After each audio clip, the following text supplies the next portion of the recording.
Day 208 of 1,461 Days of Ignoring the Trump Administration. I am not a self-help guru. I'm just trying to help myself.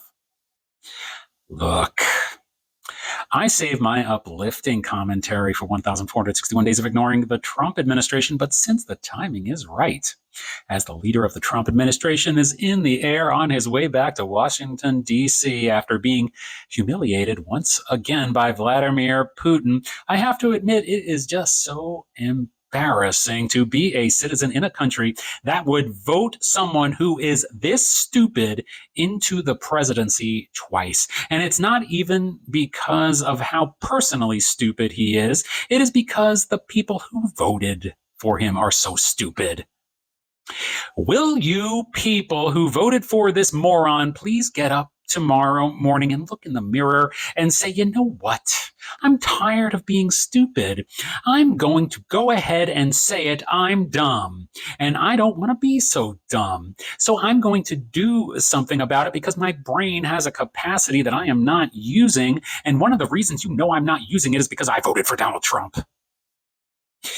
I hear Ren from Ren and Stimpy in my mind when I say this idiot flew to Alaska to invite a murderous dictator war criminal onto U.S. soil, and God knows how much money was spent getting him there.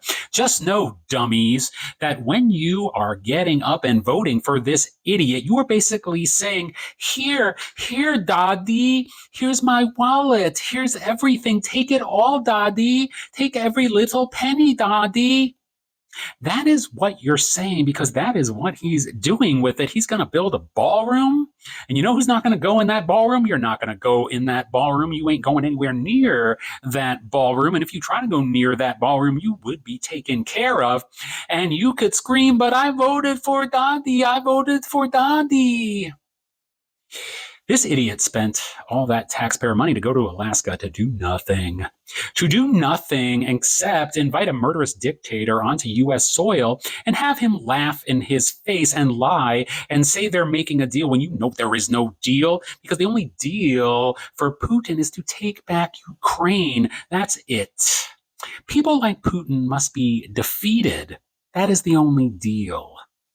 The fact that this idiot thinks he can get the Nobel Peace Prize, which is just another thing that he wants to put on his gaudy gold fireplace mantle because Barack Obama has one, is just ridiculous.